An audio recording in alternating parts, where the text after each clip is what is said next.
Vegas Metropolitan Police Department. I'm here to give you really a brief update on what occurred on Las Vegas Boulevard this morning. As you know, we just had our New Year's Eve event where we successfully protected the city, where over 400,000 people were here last night. And that changed this morning at about 8:40 when a 2024 Tesla Cybertruck pulled into the area valet of the Trump International Hotel. Very quickly thereafter that, the driver, who was the sole occupant of the truck, we saw what looked like maybe some sort of smoke, and then the truck exploded. Smoke was coming from inside of the truck after we noticed the flash and the explosion, and I'm gonna show you that first video. That's the Cybertruck parked right in front of the doors.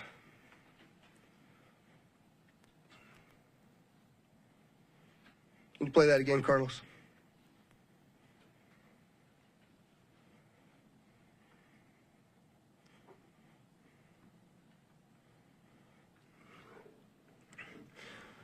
So the individual that was in that truck is obviously deceased, still in the truck as we speak here today. Our fire department folks, Engine 12, a number of others, you'll hear from one of the fire chiefs here in just a moment, arrived very quickly along with my officers. And obviously we knew that we had a much larger event than just a vehicle fire. And so there's going to be a drone video that plays to my left again. You'll see as the fire initially, they covered it with the tarp to try to get it to go out. Once the fire went out through the suppression efforts of the fire department, you'll see some of the evidence in the back of the vehicle. So those are gasoline canisters. They are camp fuel canisters and large firework mortars.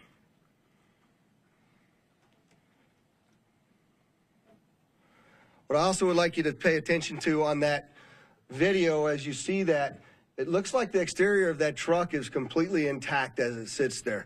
The fact that this was a Cybertruck really limited the damage that occurred inside of the valet, because it had most of the blast go up through the truck and out. In fact, if you look on that video, you'll see that the front glass doors at the Trump Hotel were not even broken by that blast, which they were parked directly in front of. You can see that in the video there.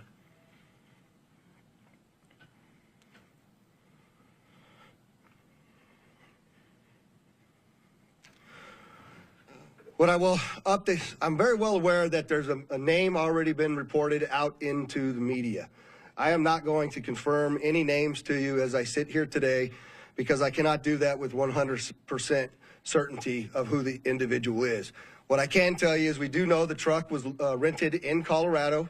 We were able to trace that truck through the Tesla charging stations, and it arrived here in Las Vegas this morning at about 7:30 and went up and down Las Vegas Boulevard before immediately pulling into the Trump Towers. Unfortunately, there were 7 people that reported injuries during this incident. All of them still remain as minor injuries and were treated at UMC. I would like to thank the Resorts World, because as you know, we had to close down the Trump and evacuate it, as well as the Fashion Show Mall. And the Resorts World was very gracious in taking those hundreds of individuals in over there, housing them and feeding them prior to us being able to completely clear the hotel. The hotel and Fashion Show are back open for business. The Trump will remain closed as we continue this lengthy investigation as we move forward. I'm going to yield now to Chief Billy Samuels, but I'd like you to also recognize all of our exceptional elected officials that have come to support the police and the fire department and this community in remaining safe. There is no further threat to the community as I sit here today. And I just want to make sure that our community understands we believe this to be an isolated incident, and it is now over as far as the danger. So, Billy?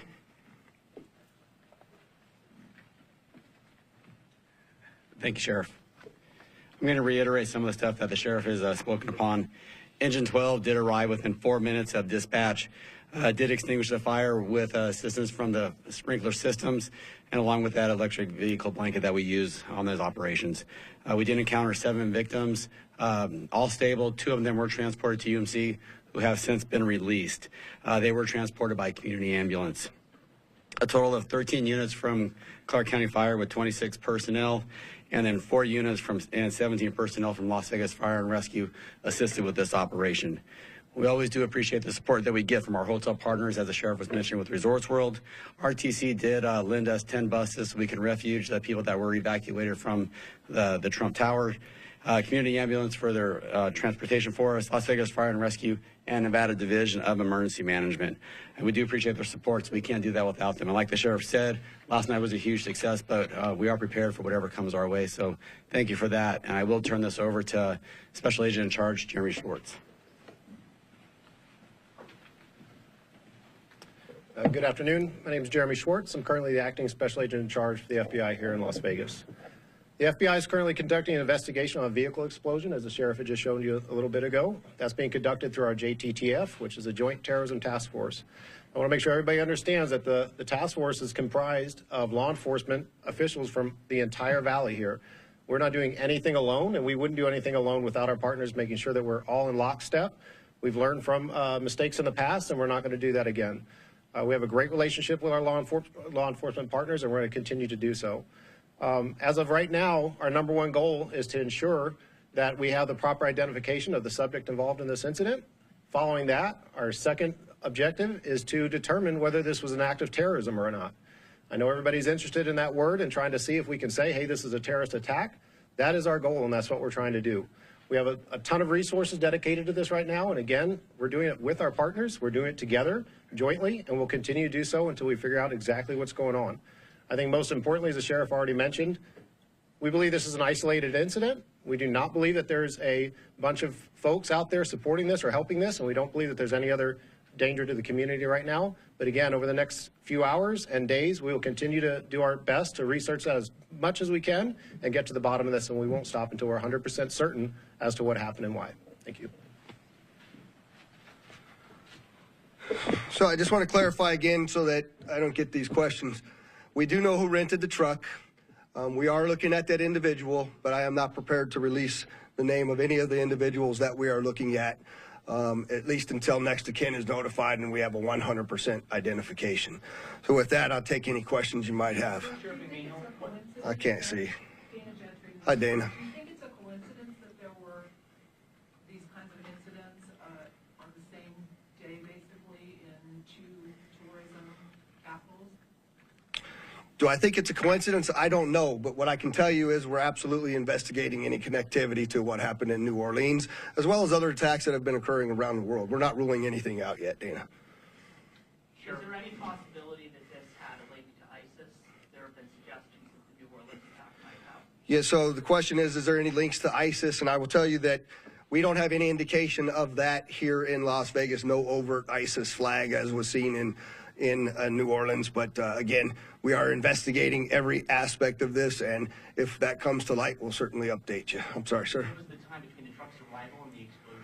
About 1 hour was the amount of time between the arrival of the truck here in Las Vegas, or at least our first notification of the arrival and the explosion that occurred at the tower. How long was you in the porte cochere before the explosion? It was only there for about, it was sitting in the porte cochere for about 15 seconds before it exploded. Was that 15? Where'd Dory go? The 15 to 20 seconds. I just want to make sure I gave you the right info. Connection of the Elon Musk, Tesla, Donald Trump connection to be interesting from an investigative perspective? Well, I mean, it's a Tesla truck, and we know that Elon Musk is working with President-elect Trump, and it's the Trump Tower, so there's obviously things to be concerned about there, and that's something we continue to look at. Have you all now re-examined security procedures at hotels? Yeah, so I'm glad you asked that question. Do we need to re-examine security procedures? You know, we were very successful in the night before. I'm surprised this happened, to be quite frank with you, and that's certainly something we're going to have to look at in target hardening, what that looks like. But to your question, Dana, I did forget to mention that I have authorized what we call an ABX roster to continue for the next 2 days, which is my New Year's Eve staffing plan of over 1,000 officers, both in our community neighborhoods as well as on the Strip and downtown, in partnership with all of the other law enforcement agencies. City of Las Vegas marshals, North Las Vegas, Henderson, just to ensure that even if we had a copycat or somebody else wanted to go up and conduct an attack, that we have the appropriate and available resources to handle it. Have you all found any devices inside the Cybertruck that could have been used to set off those explosives? No, the question is, did we find any devices that would be used to set off the explosives? And the answer is no, I don't know how they were ignited. Clearly, with what you see in there, something set them off, but I don't know what it was yet. We haven't been able to process the vehicle yet. Has LVMPD been in contact with Tesla Code to get the analytics from the vehicle, cameras? Yes, actually, I have to thank Elon Musk specifically. He gave us quite a bit of additional information in regards to how the vehicle was locked after it exploded due to the force of the nature of the force from the explosion, as well as being able to capture all of the video from the Tesla charging stations across the country, and he sent that directly to us, so I appreciate his help on that. I'll take one more question. Elon Musk is claiming that this I'm sorry, you got to speak up for me. Elon Musk is saying this vehicle and the vehicle in New Orleans were rented from the same company. Has there been any other indication that these two events might be associated? It's another. The question is both vehicles? I'm being told New Orleans was rented from Turo, and so was ours. That's another coincidence that absolutely is continuing to bear from our investigation that we have to continue to look into. So thank you very much. And as we get additional information for all of you, I'm sorry, I'll give you a shot. Are you investigators using any of the city license plate readers this season? That's the question is, are we using the license plate readers and the technology? Well, one, you see the drone flight through the vehicle because it was unsafe to get there, so that we're using that technology. Thankful to have it, as well as the first indication of that vehicle arriving here in Las Vegas came from a license plate reader. So technology has been very useful to us in resolving this. And again, I'll commit to come back to you all when we have confirmation of the suspect's name, who they are, what their background is. We will get that information back out to you. We'll call another press conference and provide it. I just like to, again, thank the mayor, the commissioners, the other law enforcement leaders, and of course our attorney general for showing up and supporting us in this event. It's been a statewide effort, and I appreciate it. Thank you.